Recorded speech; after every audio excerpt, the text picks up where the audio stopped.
Hey guys, welcome back to one more video और one more tutorial of DMS। और इस tutorial में हम लोग बात करने वाले हैं हमारे नेक्स्ट सबसे इंपॉर्टेंट कंसेप्ट के बारे में, जो कि है कवरिंग ग्राफ के कंसेप्ट के बारे में। कवरिंग ग्राफ का कंसेप्ट बहुत ज़्यादा इंपॉर्टेंट है। अभी तक हमने कलर वाला कंसेप्ट देखा, फिर हमने ग्राफ मैचिंग वाला कंसेप्ट देखा, फिर हमने और भी डीएमएस के जो बेसिक इंट्रोडक्शन था वो हमने सबसे पहली वाली वीडियो में देखा।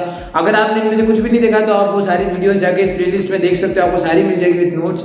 और अब आज हम आ चुके हैं हमारे नेक्स्ट कंसेप्ट के ऊपर, जो कि है कवरिंग ग्राफ। तो चलो शुरू करते हैं कवरिंग ग्राफ को समझने की कोशिश करते हैं क्या है ये चीज। सबसे पहले हम बात कर रहे हैं कवरिंग ग्राफ एक्चुअली में है क्या। तो ये एक सब ग्राफ है जिसके अंदर सारी की सारी वर्टिसेस या एजेस कवर हो जानी चाहिए अगर किसी ग्राफ से एसोसिएटेड है। तो सपोज मैं एक ग्राफ ले लेता हूं, ये वाला। अगर मैं ये पूरा ग्राफ ले लेता हूं, ठीक है, और इसकी लेबलिंग कुछ इस तरीके से कर सकता हूं, तो इस ग्राफ के अंदर जितने भी नोड्स हैं, ठीक है, वो या तो सारी कवर हो जाए या सारी एजेस कवर हो जाए। यानी ऐसा सब ग्राफ जिसमें या तो सारी इसकी जो नोड्स है वो कवर हो जाए या इसकी या सारी जो एजेस है वो कवर हो जाए, तो ऐसे सब ग्राफ को हम कवरिंग ग्राफ बोलेंगे। अभी जब आगे तक एग्जाम्पल लेंगे आपको और क्लियर होगा। कवरिंग ग्राफ को लिया क्यों गया, पढ़ा क्यों गया, तो इसका दो बहुत बड़े कारण थे। सबसे पहला जो कारण था वो ये था कि हमें मिनिमम स्पेलिंग ट्री के अंदर जो ऑप्टिमाइजेशन करना होता है, तो स्पेलिंग ट्री तो निकालना सबको आता है, लेकिन जब आप मिनिमम स्पेलिंग ट्री निकालते हो तब आपका ये कंसेप्ट काम आता है, जो कि है कवरिंग ग्राफ का। अब जिन लोगों को स्पेलिंग ट्री नहीं पता तो मैं बता देता हूँ कि ये एक अनडायरेक्टेड ट्री होता है जिसमें मिनिमम नंबर ऑफ एजेस होती है, minimum number of edges use होती है। ऐसे ट्री को हम मिनिमम स्पेलिंग ट्री बोलते हैं। अब ये हमारा बेसिकली पहला प्रॉब्लम था जिसको हमने सॉल्व किया कवरिंग ग्राफ का यूज करके, जो कि था optimisation problem minimum spelling tree की। और सेकंड सबसे बड़ी प्रॉब्लम थी वो थी एज कवरिंग। एज कवरिंग के अंदर ये सबसे ज्यादा काम आता है, और भी इसके काफी ज्यादा यूजेस है, बट दो बेसिकली इसके मेन है, जो कि एज कवरिंग और optimisation problem like minimum spelling tree. अब हम बात करते हैं कवरिंग ग्राफ। तो दो तरह के कौन से कवरिंग ग्राफ होते हैं। पहला होता है एज कवरिंग, होता है वर्टेक्स कवरिंग।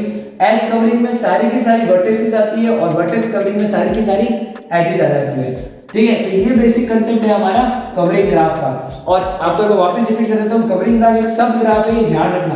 कवरिंग ग्राफ एक सब ग्राफ है जो सारे वर्टिसेस या तो सारे वर्टिसेस कवर कर लेगा या सारे एजेस कवर कर लेगा। और कवरिंग ग्राफ दो तरह के होते हैं, एक तो एज कवरिंग और एक वर्टेक्स कवरिंग। अब जब आपको एप्लीकेशन क्लियर है तो इसकी मेन कंडीशन भी आपको क्लियर होनी चाहिए, जो कि है ये।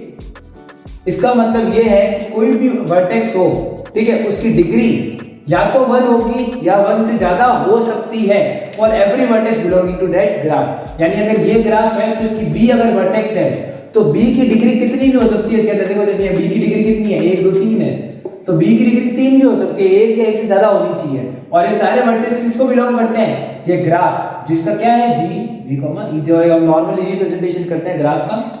तो अब हम एक क्वेश्चन से माध्यम से समझने की कोशिश करेंगे हमारा सबसे पहला कांसेप्ट, जो कि है हमारा एज कवरिंग। तो एज कवरिंग को समझते हैं सबसे पहले एक एग्जांपल के साथ। और लेट्स आप इसको एक बार फोटो लेना चाहे, जो भी आप स्क्रीनशॉट लेना चाहे ले लीजिए, फिर हम इसको समझने की कोशिश करते हैं एज कवरिंग के एक एग्जांपल के साथ। तो आई होप आपने ले ली होगी अभी तक। तो अब हम बात करते हैं कि एक एग्जांपल ले लेंगे। तो अभी एक बहुत प्यारा सा मैं एक एग्जांपल लूंगा जिससे आप इस चीज को आसानी से समझ जाओगे।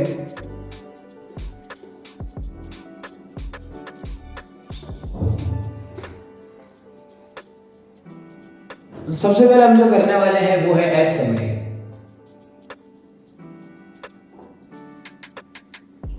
तो एज कवरिंग में क्या होता है, कंटेन्स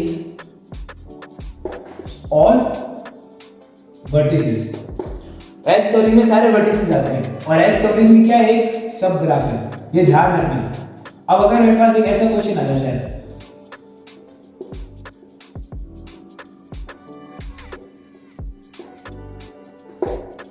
ठीक है, अब मेरे को इसका एज कवरिंग निकालना है। तो कैसे निकालेंगे, तो सबसे पहले मैं एज कवरिंग कैसे निकालूंगा, आप ये नीचे वाली स्टेटमेंट को ढंग से पढ़ना।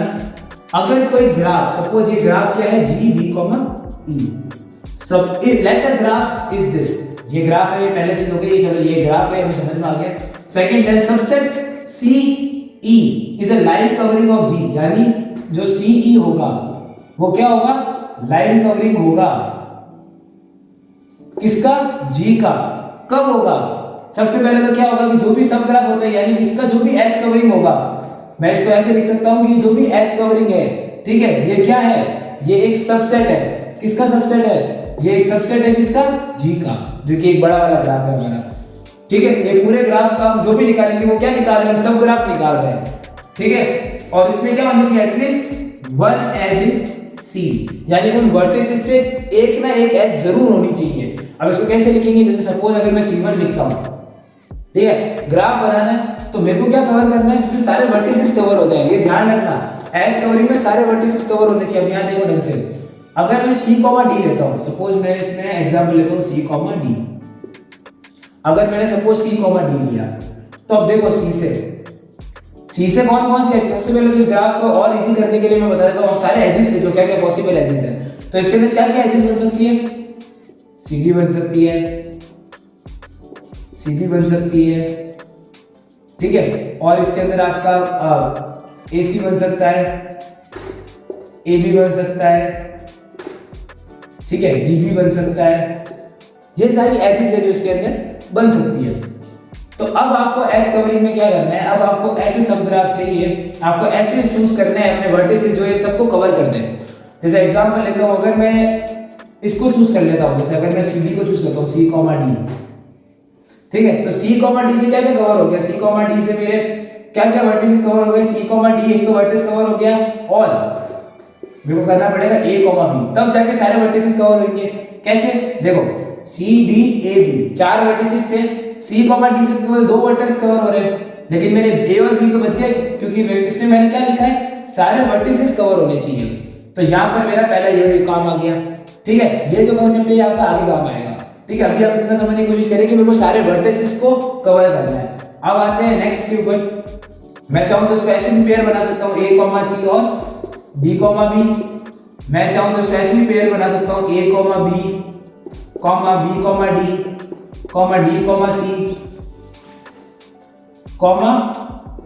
A,